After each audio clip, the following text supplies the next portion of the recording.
Maybe a little longer than 5 seconds. No, we're good. Welcome back, everyone, to another episode of Dimes on Duval, presented by Coastal Indoor Golf. I've got Skylar, I've got Mike, and we've got Keith here, ready to give you some more action tonight. Mike, why did you have to dance to mess me up in that intro right there? I don't know. I thought it was funny. I have Mike in studio here. We have Skylar jerry-rigged on a couple of Amazon boxes with a microphone in front of him. Hopefully, this goes well. If you don't like the way it sounds, give us some feedback because we want to make sure that he's clear. And if you guys can't hear him, let us know. But I think it should be fine. We did a test run. It should be good. But, yeah, welcome on, guys. How you guys doing? Doing well. How are y'all? Doing pretty good. Alive and well. Alive, exactly. And it's Tuesday. Jags play in 2 days. There's football coming soon. And I feel like this week's flying by already. It has been a long week already, and it's only Tuesday. Well, we're you, recording for you, Tuesday. Yeah. It's long. It's been flying by for me. Well, I work Sunday, too, and that's just a weird feeling for Chick-fil-A employees. That's fair. So, don't they send employees to hell for that? yeah, they might. I really don't know. But I really didn't want to be there, but I had to be there. Got a lot of good learning experience and actually did a lot of good training. So if you guys are in the area, this is my public service announcement. If you guys are in the Ortega Park area and happen to come by the Chick-fil-A starting this Friday, if you donate a meal to a child in need for the holiday season, you get a free digital offer card or coupon for a Chick-fil-A chicken sandwich or 8-count nugget.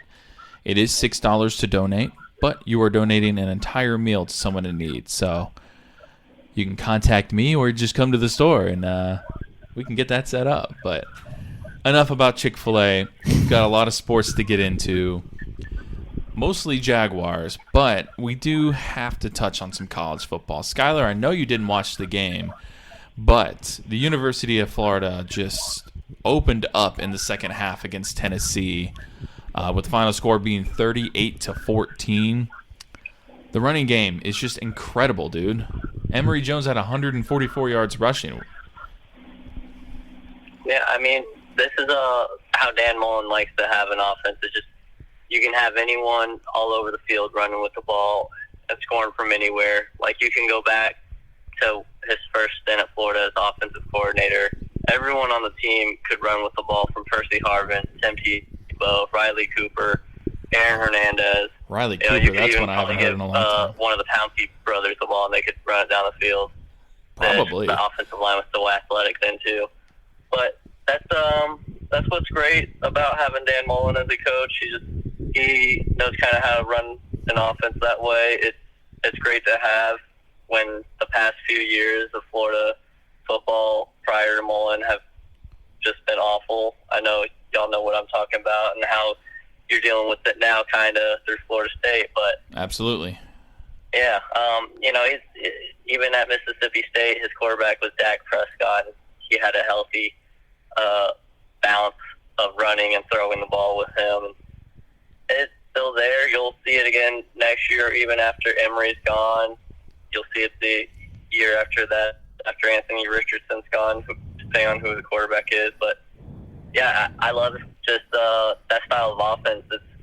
People like to see air raid, but I like when you're able just to pound the ball and wear out the other side. And, there's really no answer to, like, how do you not wear yourself out when it comes to running. It's just it's fun to watch. Even though I'm not watching it, I was a little worried at the start, seeing the score was like 14-14. I was like, oh, this is gonna be one of those wacky games. But yeah, just ended up being the better team in the end, like everyone thought at the beginning. Yeah, and that happens. Sometimes you just start off a little sluggish, but as long as you rebound in the second half, which scoring 21 points and not allowing a single point for Tennessee is how you do it, and Florida did just that. With running the ball, yeah, it's huge.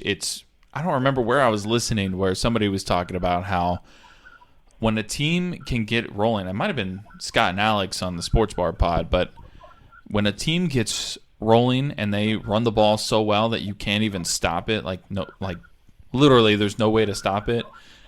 It's so fun to watch. It's frustrating when you're a fan of the defensive team, but when you're the offense and you're doing that, it's really fun to watch. So Florida finishes with 283 yards rushing on 40 carries, and we have Florida State on the other end. Mike rushed for 205 yards on 36 attempts, not really counting some of those because they look like Mackenzie Milton sacks, but Jashawn Corbin had 11 carries for 159 yards. That dude is a stud. And it blows my mind that Florida State does not use him a lot. Like, I don't understand why Mike Norvell and Kenny Dillingham don't just feed him the ball. Him and Trayshawn Ward.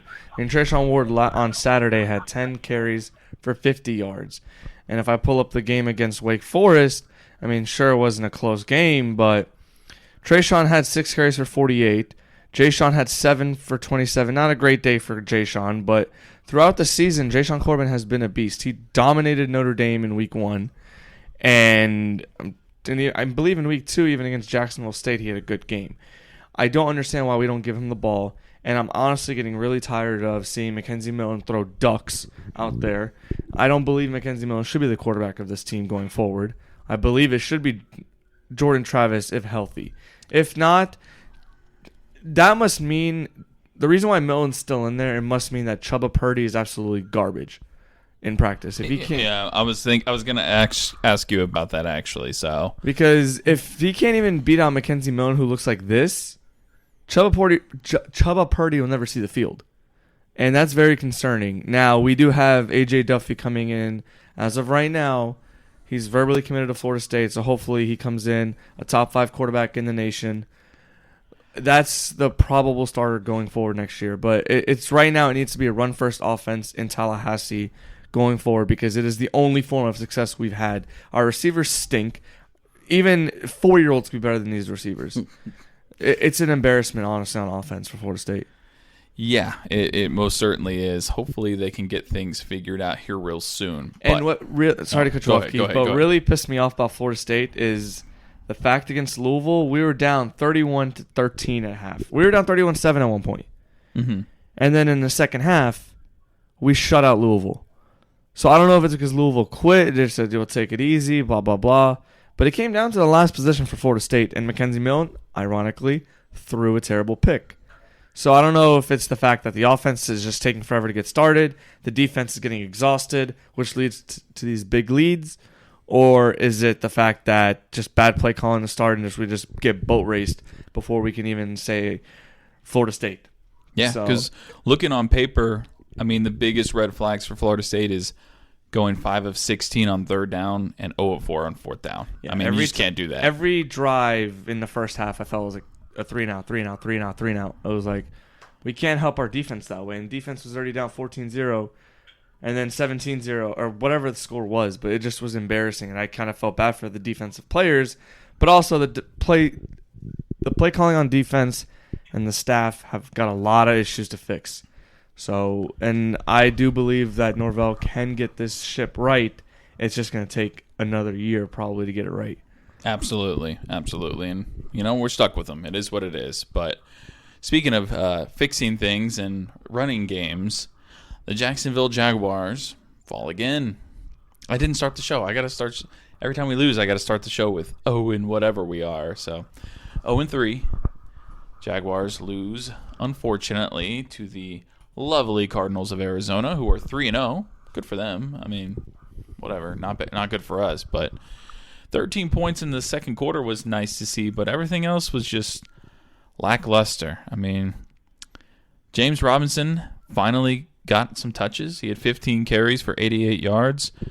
Skyler, when we run the ball, we find success. Why can't we figure out that we need to be using that as like the predominant play call? I don't get it. I mean, I'm not sure why they don't run the ball more. They clearly are effective when doing it. After halftime, starting the second half, that scoring drive was 8 rushing plays, and I can't remember the exact total yards, but it was all rushes, and they drove down the field on Arizona and scored that way. I don't know, maybe it's just like the mentality of Urban Meyer came into the league, just wanted to be aggressive and wanted to show he can be aggressive. And then, like he said to Vic Fangio, he realized every week he's playing against Alabama. So he's got to probably tone down the aggression and be more smart. But I think after seeing Robinson this week, I think he will go to him a lot more. I think maybe it was a trust issue. You see a guy who was undrafted, had a historic year the first year. Can he really be relied on fully to be that bell cow back? So he brought in Carlos Hyde. He got Travis Etienne. He was going to have guys running all over the field, similar to how we talked about Mullen's offense. But unfortunately, Etienne gets hurt, and it's down to Hyde and Robinson. And, week one we saw Hyde get the ball more, and everyone was confused, and it probably was a trust thing since Hyde went to OSU, and Meyer knows him pretty familiarly. Yeah, that's right. So, yeah, maybe it's that. And then, now that he's seen James Robinson produce, week 4 should be a lot more fun for us, I feel like. Arizona is a really good team, a really good offense. The defense held them in check for the most part. And the offense, minus a few plays, wasn't, very gross to watch. Obviously, the first 2 drives, I think, were 3 and outs. And then after that, they kind of picked up. Trevor has beautiful passes again, and then he has some dumb luck. So he gets the interception off of Hollister's hand, pretty much gifted the defensive player there. The second interception was on the whirly bird play, obviously the flea flicker. That was embarrassing for Andrew Norwell and Trevor Lawrence. That was a rough play. Yeah, I've heard about it a lot, but I didn't actually see it. But I heard it was bad. It's bad. I'll show you. I'll pull it up on Twitter while Skylar keeps going. But yeah, that play, that was his second interception of the game, and afterwards he probably came to terms with the fact that he should have thrown away in that situation. I don't know. They said Norwell didn't do the thing wrong, so it was just dumb. But apparently we had a guy open down the field. I think it was DJ Chark, according to broadcasters, and I think Aqib Talib mentioned it on the broadcast as well.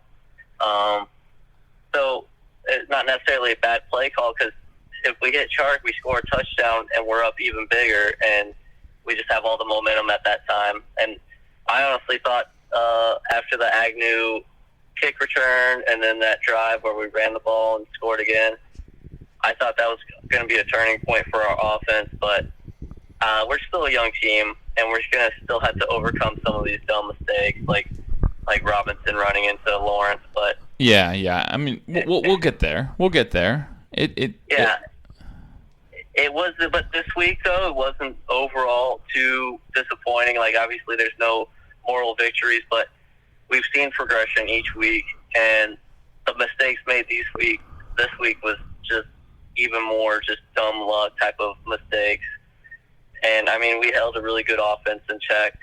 A team that we probably expected to have 41 points at halftime based on performances we've seen, and no one expected Wingers to get an interception and Taven Bryan to get a sack. Okay. Don't give Taven Bryan credit. That was Kyler Murray falling down, and Taven Bryan got a hand on it. Yeah, that was a push down. Amazing UF product.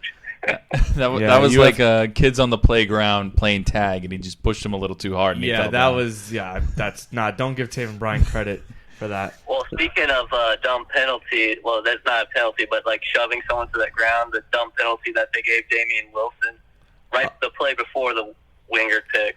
I don't know, because he kind of held on to Chase Edmonds a little too long, and he did push him 5 seconds after the play to the ground. So I kind of get. He pushed him. He didn't throw him down. It's not roughness at all. He pushed him, yes, but he didn't need to do that. That was unnecessary. He didn't absolutely. It was not a personal foul, but it is unnecessary. You don't need to do that. Well, they gave us a personal foul flag. Yeah, I mean, it's unnecessary roughness, which is 15 yards. That was the flag. I just didn't like the call. The guy, obviously, it's a flop, but whatever. I mean, that's welcome to the full game of football. Yeah, you got to sell it. I hate it. I hate to see it, but you got to sell it. But transitioning real quick to special teams, we might arguably. I know this is not something normally we would brag about, but there's not a lot to brag about this team. But we've got probably one of the best punters in the league in Logan Cook. Jamal Agnew has had 2 returns for a touchdown. I know it wasn't a kickoff or a punt return, but did have a wonderful field goal return for a touchdown. That's 2 in 2 weeks in the record books. Whoop, whoop. But Josh Lambo ruins that near perfect weekend by going 1 of 3 on extra points. Skylar, just yes or no, should we cut Josh Lambo or not? I think we have to. That's the only way he gets over his issues. And, I mean, that's the only way we get over our issues with kicking, too. Okay. Mike? It sucks. Oh, sorry. Oh, no, it's fine. It sucks. Lambo obviously was really good in the past.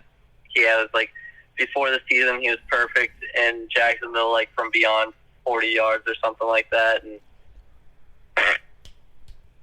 Yeah, I'm going to agree with Skylar here. You definitely got to cut Lambo because he has not done well since, honestly, middle of last year. Or, I'm sorry, even beginning of last year. Then he got hurt with the groin injury, and they had to put 6 kickers on the team last year. I say no. Why? I say you put him on the practice squad. I don't think he's eligible for the practice squad. Yeah, you are. I thought there was an age limit. Nope, not anymore. Oh, maybe because of COVID they changed everything. Yeah, so I say you bring on another kicker, let that guy get used to things, or just throw him in if he's got experience. Leave him on the practice squad. Let him figure his stuff out. Are we forgetting that this guy was basically the best kicker we've ever had? Scobie? Scobie didn't put up numbers like he did. I would take Scobie in his prime over Lambo. Okay, but look at Scobie. Yeah. He fell off at 30, what? How old was he? He was in his 30s. Josh Lambo's 27. He still has more to his career. Yeah, but he's about to be on his 3rd team, more than likely. What is that supposed to mean? I mean, Scobie, when he Other was in kickers Jacksonville, have I know moved kickers around. have gone from team to team, but I don't know. When you get cut from 2 different teams like that, Lambo left the Chargers. He stunk in L.A. or San Diego at the time. Then he came. Jacksonville looked pretty good. Then he came here. Pretty good. He went 76 of 80 or some shit like that. I don't How know. is that pretty good? That's trash. I mean, that's good. Your take is trash on that. I don't know. I don't think. yeah, Mike, it was really good. Okay, really good, fair. I don't care. Okay, what I think his he's career stats he's is. 30. Sorry, my bad. But I misheard I don't earlier. think that the fact that he's missing this many kicks is very concerning. Right. So don't you want to see the Okay, guy so come what? back? How long are we keeping him for? Another game? 2 games? No, like I said, you put him on the practice squad. I don't think he'd want that. I think he'd want to get cut at that point. How do you know? We don't know that. We don't know, obviously, but The dude is 128 of 147 for his career. 87% of his field goals he's made in his career. look up Josh Scobie's stats. I will. He is 29 of 29 from 20 to 29 yards. He's only missed 50 of 51 from 30 to 39. That's just, I understand that he's struggling right now. I understand, but I don't know. My thing is, if he wasn't struggling, we would have probably won the game Sunday if it wasn't for his kicks. 'Cause he missed what, 2 extra points and a field goal? Or no, he didn't kick a No, field goal. he only missed 2 extra points. 2 extra points. But I don't know. I'm not a fan of Lambo right now. He's struggling, but you've got to cut him. You've got to cut him. But Scobie is 241 of 301, only 80% of his field goals. But he's kicked a lot more than Josh Lambo. Right, because he was older when he started sucking. He sucked in his second to last year in Jackson, or actually his last year in Jacksonville. He kicked 76% of his field goals in 2014 and 60% in 2015 with Pittsburgh, and then he Pittsburgh he played one game, he 2 got games. cut. Yeah, But I don't know. I don't think Lambo. He's gonna. They worked out some kickers and they signed a kicker this week, so we'll see if they keep Lambo, make him inactive, or cut him. But it's not looking good. The only thing with kicking is he's obviously got the leg and the power. The accuracy comes with whatever's in between the ears, and there's no telling how long that could take. And this team, the way it is, it could use the momentum. And like Mike said, if we get a couple field goals, that momentum could carry over, and this young team could get a spark. And So I mean, it's just there's too much on the line right now to really kind of ride with this kicker. When I mean, no offense to Josh Lambo, kickers come for a plenty. To be honest, Lambo obviously was historically good on his stretch, but it's similar to how Jake Arrieta was with the Cubs. He had his really good stretch. Once he started to decline, even though he's fairly young, he just was starting to decline, and there's not much you can do about it. Okay, but what you're saying makes sense. I agree, but we can't be successful with another kicker with him still on the practice squad. We can't do that. I mean, we can, but I just don't see how they keep him. I mean, they could keep him on the practice. It's not like anybody in the practice squad's any good. You can go to a skill player, and Urban's been under a lot of scrutiny already for, not giving first team reps to Trevor, and as he should have been, by the way. That was embarrassing. Well, yeah, no, yeah. So it's really important right now for him to, really think, should he ride with a kicker when he's got a whole city already got his back against the wall at an 0-3 start. Well, hold on. I don't know. Third longest losing streak in NFL history. I don't know if it's the whole city, because there's definitely a lot of people who still believe in Urban Meyer. I personally am not one of them. I'm not one of them, but people do believe in Urban. So I don't know.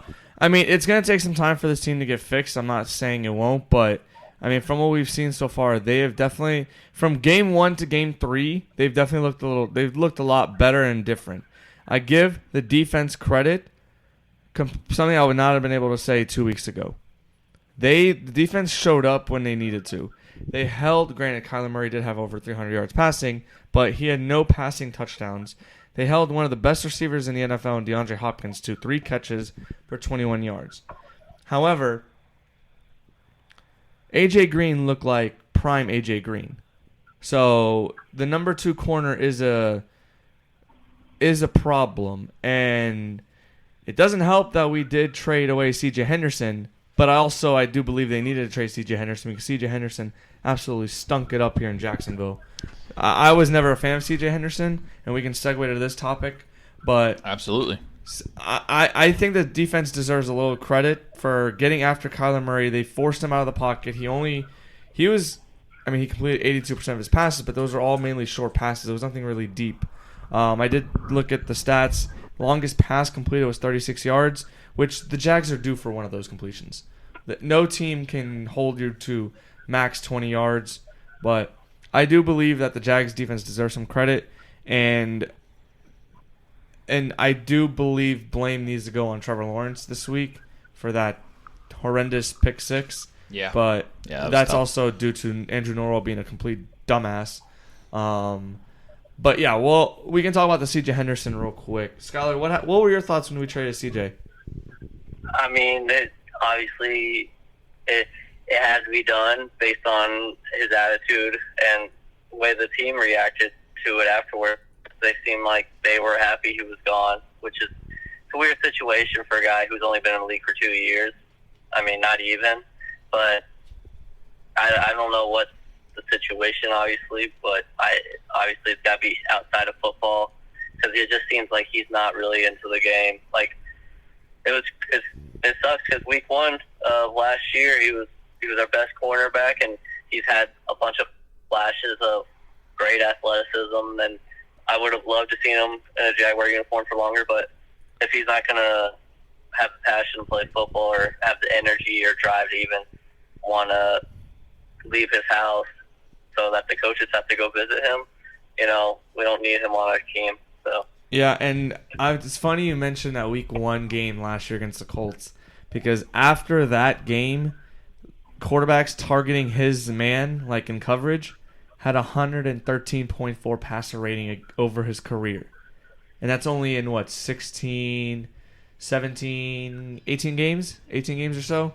So I thought that was hilarious that he was getting torched. And ironically, the Jags did, like I said, play a great game without C.J. Henderson on the field and inactive. So I thought it's actually really funny that he had to get traded, or he was inactive this week, and the Jags actually played a really good defensive game. So we'll see how they look Thursday night. I doubt they'll have Dan Arnold, the guy they got for C.J. Henderson. which is someone we targeted in the offseason and couldn't come to a deal with. But, I mean, I don't think he makes the tight end room worse, but I don't think he makes it monumentally better. Okay, I'm sorry. Anyone not named Jacob Hollister, I'm good with. Yeah, no. That was a terrible drop by Jacob Hollister. Yeah, I miss O'Shaq Hennessy, man. Hopefully he can come back soon. Yeah, I miss Josh Oliver. How about that? I mean, I know he was injured, but how do you give up on a guy like that? I miss Mercedes Lewis. I'll take him in Green Bay. But, yeah, we haven't had a tight end since Mercedes Lewis and Kyle Brady, and we probably never will. But Kyle Brady. Goodness gracious. That's my mom's favorite football player ever. Brady? Yeah. Yeah, I remember watching him. What number was he? I don't remember. 80. I think it was 80. Yeah, number 80. Yeah, well, I think we've got Thursday night coming. Obviously, when you are listening to this, if you listen to it when you should, which is when it comes out, it'll be tomorrow morning. It is going to be one day before our Thursday night game against Cincinnati. They've been announced to be wearing their orange on white. I love that look for Cincinnati, but this isn't about that. This is about how the Jags can win this game. Mike, what is one thing? I know there's a million, but what is one thing that the Jags need to do to win this game? Get a sack or 2 or 3 on that Cincinnati offensive line. That offensive line is not good.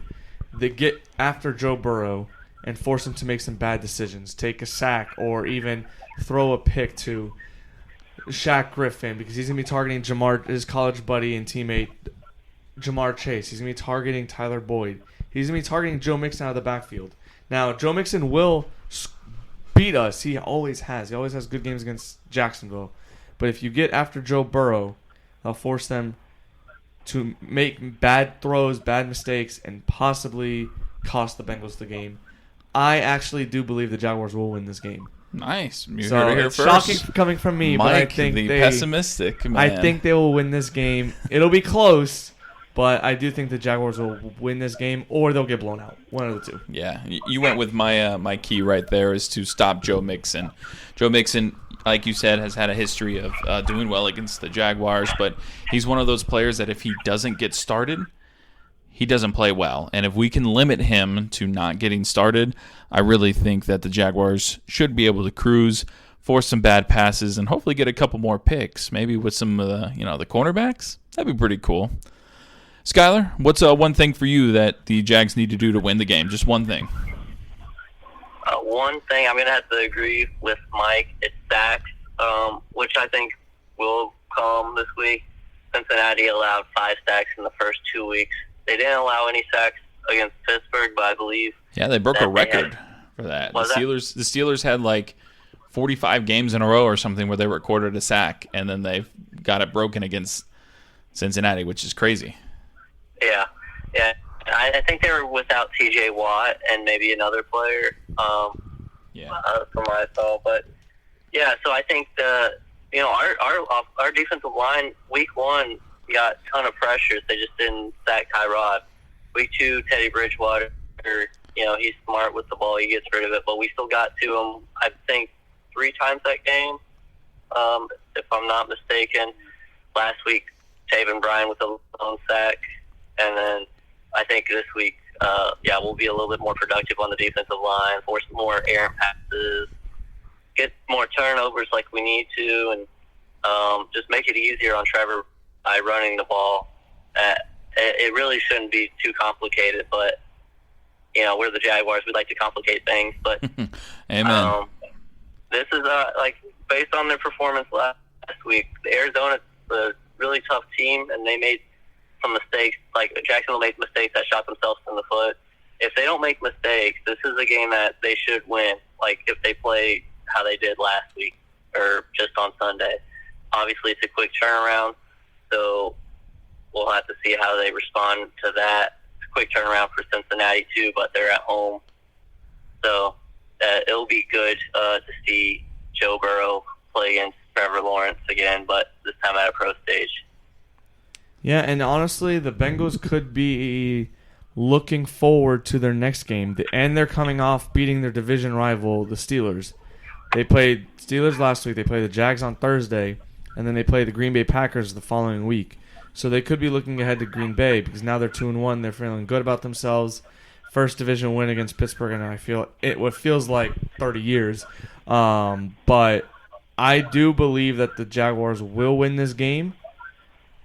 Either they win or they get blown apart by the Bengals. It's one of the two. I don't see the Jags losing a close game this week. And even history between these two teams, I just saw it, where the last, I think, 4 matchups have been decided by more than 10 points. So I don't see how the Jags, like I said, will either win it or get blown out. Yeah, and hopefully we'll be celebrated in our next episode. I hope you guys have all enjoyed the little consistency that we've had here. You just jinxed the hell out of it just now. Hey, no, I haven't. It's been nice. I'm glad we're doing this. We get to talk about each game instead of having to bulk them all together. I really think that this is something that we can keep going, and we thank you all for being along for the ride. But before we go, we got a couple little segments here. Skylar, you have an update with Landon Gentry and Bryson DeChambeau. Lay it on us. Well, PLDA started doing some field work, I guess. I don't know what to call it. They're playing today. You can watch it on YouTube or keep along on Instagram. All you have to do is go on either one and search PLDA, which is Professional Long Drive Association, and you'll be able to find a link to watch their tournament live happening in Mesquite. I'll link it in our description so people can find it that way, so it'll be easier. There you go. So make it easy for everyone, and you can just join and watch. And today it was all the groups. They just got 120 golfers playing, and they're going to cut down the field to 64. Landon's going to be moving on. He finished top 8 in his group. He didn't go pretty hard. He's just a point-based system, so he did what he needed to and go along. But he got to take some swings next to Bryson, and Bryson had some pretty good shots today. He had a couple drives of 400. He had a 403, a 402. I think his longest of the day was like 419. Are you talking about for Bryson or for Landon? Was from Kyle Berkshire, though, just from what I saw at 422. And he was ranked number 1 before World Long Drive dissolved with COVID. Yeah, it was interesting. ESPN has a little article that they actually, a little blurb on Bryson. Yeah, he let it fly, literally. Like, he was crushing some golf balls. I didn't even know people were hitting it over 400 yards. That just blows my mind. Like, I get happy if I hit it like 200. What's that? I see it at work when Landon and Justin come in. They get over 400 sometimes. Yeah, and I get happy over 200 yards. Like, I can't imagine that feeling of hitting it over 400 yards. That's just incredible to me. So, everyone, like I said, I will be linking it in the bio or in the description of this episode. So check out. How many more days are there? You said till Friday? I believe Friday is the last day. They're cutting down the field in half just about each day. So I assume tomorrow will be 64, cut down to 32, and then we'll go down 32 to 16, down to 8 on Friday, and do it that way. But you'll be able to find all the details through that link, I'm sure, or if you just go to PLDA Instagram and such. Yeah, so good luck, Landon. If you are listening, we wish you the best. We hope you bring home a dub to Jacksonville. I want to see him wearing that belt. Want to wish Justin James luck, too. He's another one of our long drivers that come into Coastal into our golf. Absolutely, and we're definitely going to get him on an interview soon, too, right? Definitely. Absolutely. Sweet. So before we go, I have one more thing for the local update. The Jazz Fest starts as you're listening to it today, which will be Wednesday. Have either of you been to the Jazz Fest here in Jacksonville? I have not. I actually am trying to go to it just because my mom is a big fan of music, and then her sister is in town, my aunt from Arizona. Speaking of Arizona, I was actually texting my cousin during the game. But, yeah, she's in town, so we might go to that together, my mom and aunt. Well, Mike, have you been? Nope, that's a negative for me. Well, jazz music is incredible. I've loved it for a long time. It does start Wednesday, September 29th, and goes through the weekend. It's all downtown. There'll be stuff at the Ritz. There'll be stuff basically everywhere down there. If you haven't been, I definitely recommend it. I've only gone once, and I really wanted to make sure I went this year because I think it's going to be a lot of fun. A lot of downtown will be closed off for this, obviously, but like anywhere on like, if you just walk down Bay Street, you'll run into something. You know, you've got multiple different stages. They'll be doing fireworks, and jazz music is just, I don't know, it's really incredible to me. It's pretty jazzy. Yeah, that's actually, I mean, that's a good way to put it. It's jazzy. Mike, do you even like jazz at all? Do you care? I'm not opposed to listening to it here and there, but I asked my mom to get me one so I could learn how to play. That would be sick. Be sexy. If you get one, we can record a new intro. How about I was that? gonna say we have to use it for an intro. Well, I got my keyboard for that though. Oh, that's right. That's right. We can do that too. But thank you all for tuning in. We did not go over the time limit that I set that you guys didn't know about, but we did not go over that time limit, so I'm pretty proud of us. If you do not follow us on social, of course, please do. We got Facebook, Instagram, and Twitter at Dimes on Duval for that. We are hopefully coming out with some pretty cool news here soon. We don't have anything official yet, so we will not be even teasing anything, but This is news. you know what it is. Skylar texted us about it. I have to look back to the text messages. Okay, yeah, look back through our secret text group message. Skylar knows. He's laughing over there. It's going to be, hopefully, something really awesome, and we'll keep you up to date as soon as we get more information. But for another episode of Dimes on Duval, he's Mike Yashi, he is Skylar Chase, and I am Keith Manzi, signing off, and we will see you again after a Jags win? Question mark. I love you, Trevor. Get that first dub.